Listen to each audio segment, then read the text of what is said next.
اعتبار سے اچھا کام کر رہے ہیں۔ نیت خالص ہونی چاہیے، نیت کے اندر اخلاص ہونا چاہیے، انشاءاللہ فیصلے اللہ تعالیٰ کی طرف سے پھر مثبت ہی آتے ہیں، اللہ تعالیٰ کی طرف سے فیصلے مثبت ہی آتے ہیں۔ تو میں آپ سے بتا رہا تھا کہ ہمارا جو قاری محمود سے ملنا ہوا تھا وہ ممبر و محراب فاؤنڈیشن کے سلسلے میں ہوا تھا۔ ممبر و محراب فاؤنڈیشن کے جو صدر ہیں، جو بانی ہیں، وہ مولانا غیاث احمد رشادی ہیں۔ ہم میں سے کچھ احباب کی ان سے ملاقات بھی ہوئی ہو۔ بھائی فاروق بیٹھے ہیں، جانتے ہیں جب وہ عائشہ مسجد میں تشریف لائے تھے وہاں انہوں نے چند بچوں سے پڑھوا کر بھی دیکھا تھا، باقاعدہ اپنی اجازت بھی دی تھی کہ آپ یہاں پر مکتب قائم کر سکتے ہیں۔ ان کی شخصیت کا مختصر تعارف، اس کے بعد قاری صاحب کے ہاتھ میں مائک۔ ان کی شخصیت ایسی ہے کہ 2006 سے انہوں نے اپنا رفاعی کام اور فلاحی کام کرنا شروع کیا تھا، یعنی ضرورت مندوں کی امداد کرنی انہوں نے 2006 سے شروع کی تھی اور آج 2025 ہے۔ تو جو تحریک ان کی ہے صفا بیت المال کے نام سے، آج اس کا الحمدللہ تقریباً 26 کروڑ کا سالانہ بجٹ ہے، اور وہ ہم جیسے لوگوں کی الحمدللہ ہم جیسے لوگوں کی وجہ سے پورا ہوتا ہے۔ زیادہ دینے والے کون ہیں اس کے اندر؟ وہ بھی غریب ہی طبقہ ہے، مڈل کلاس، اور تقسیم جو جن میں ہوتا ہے وہ بھی غریبی طبقے میں تقسیم ہوتا ہے۔ تو 26 کروڑ کی اس کی سالانہ آمد ہے، اور اتنا ہی اس کا خرچ ہے، جتنا آمد ہوتی رہتی ہے اتنا ہی وہ خرچ کرتے رہتے ہیں۔ اب ان کے ذہن میں بات آئی کہ بھئی ہم جو ہے وہ ضرورت مندوں کا اور غریبوں کا، مفلسی کا تو ہمارے پاس علاج ہے، اور جو قوم ارتداد کی طرف، برائیوں کی طرف، جو جوان اپنے ماں باپ کا نافرمان ہو چکا، ان چیزوں کی طرف بڑھتا چلا جا رہا ہے، گناہوں کے دلدل میں پھنستا چلا جا رہا ہے، ہمارے پاس اس کا بھی کوئی پوائنٹ ہونا چاہیے، اس کا بھی کچھ آسان یا کوئی حل ہونا چاہیے، کچھ تدبیر ہمارے پاس ہونی چاہیے۔ حکم اللہ کا ہے، انسان تدبیریں ہی کر سکتا ہے، انسان کوشش ہی کر سکتا ہے، لیکن پورا کرنا اور ان کو آخر انجام تک پہنچانا یہ سب اللہ تعالیٰ کی مشیت ہے اور اللہ تعالیٰ کا کام ہے۔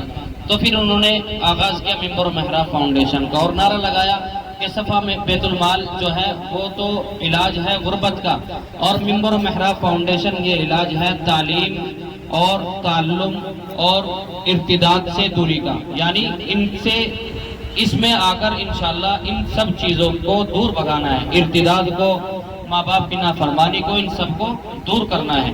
تو اس کے اندر 2-3 چیزیں، ایک تو یہ کہ نوجوان افراد سے ملاقات، اور ملاقات کا طریقہ میں آپ سب سے بتاتا ہوں، صرف مجھ تک خاص نہیں ہے، کسی ایک فرد تک خاص نہیں ہے، ہم سب اس ملاقات کو کر سکتے ہیں۔ اس کا طریقہ کیا ہے؟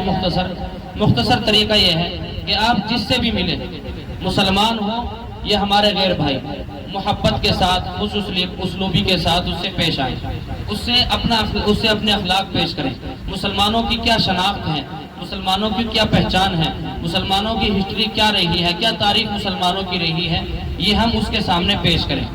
جو ہمارا طریقہ ہے، جو ہمارا شیوا رہا ہے، وہ ہم اس بندے کے سامنے پیش کریں، اس سے محبت سے اگر مسلمان ہے سلام کریں، کام کاج کے متعلق پوچھیں، اسی طریقے سے اگر وہ نمازوں کی پابندی کر رہا ہے تو اس کو شاباشی دیں۔ آج امت پیاسی ہے اس چیز کی کہ کوئی ان کی پیٹھ تھپتھپانے والا ہو، کوئی ان کو شاباشی دینے والا ہو۔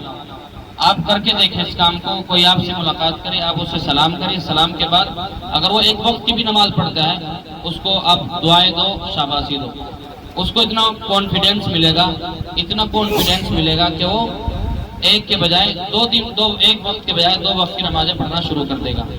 تو یہ اس کے اندر ملاقاتیں۔ دوسرا یہ کہ مراکز نسواں کا مطلب ہمارے گھر کے اندر جو عورتیں ہیں، صرف ہمیں ہی دین کی ضرورت نہیں ہے، ہمیں دین کے ٹھیکیدار نہیں ہیں، ہمارے اوپر ذمہ داری ہے کہ ہم اپنی عورتوں کو بھی دیندار بنائیں۔ حضرت مولانا صدر محترم کا یہ جملہ ہے کہ اصل پڑھی نسل پڑھی، ہماری اصل جو ہے ہماری عورتیں ہیں، ہمارے گھر کی مستورات و خواتین ہیں۔ کیوں؟ اس لیے کہ جو ہمارے بچے ہیں ان کی تربیت کا ذمہ ہماری کن پر ہے؟ خواتین پر ہے۔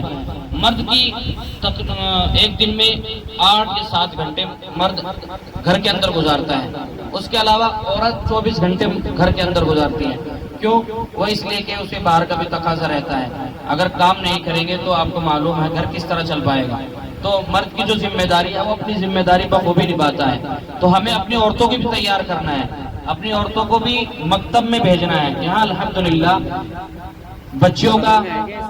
بچوں کا اور اسی طریقے سے عورتوں کا بھی نظم رکھا گیا. عورتوں کو کوئی پڑھانے والا الگ سے مولوی، قاری، حافظ کوئی نہیں ہے. یہی آپ کی بیٹی، آپ کی اہلیہ یا آپ کی مائیں یہی ان کو پڑھانے والی ہیں اور وہی پڑھنے والی ہیں. تو یہ مختصر تعارف ممبر و محراب فاؤنڈیشن کا، امید ہے کہ آپ سب کی سمجھ میں آیا ہوگا. اب ہمارا جو تعلیم و خدمت کا تعلق ہے، ہمارے گاؤں میں دوسرا ٹرسٹ اور چل رہا ہے. اس کا ہمیں ان دونوں میں تفریق کی ہے کہ ایک کا کام ہوگا وہی ضرورت مندوں تک امداد پہنچانا، اور ہمارا جو ٹرسٹ ہے الحمدللہ ایک خوب پھولے پھلے پروان چڑھے، اس کا جو تعلق رہے گا وہ زیادہ تر تعلیم و خدمت، تعلیم سے رہے گا، پڑھنے پڑھانے سے زیادہ تر رہے گا.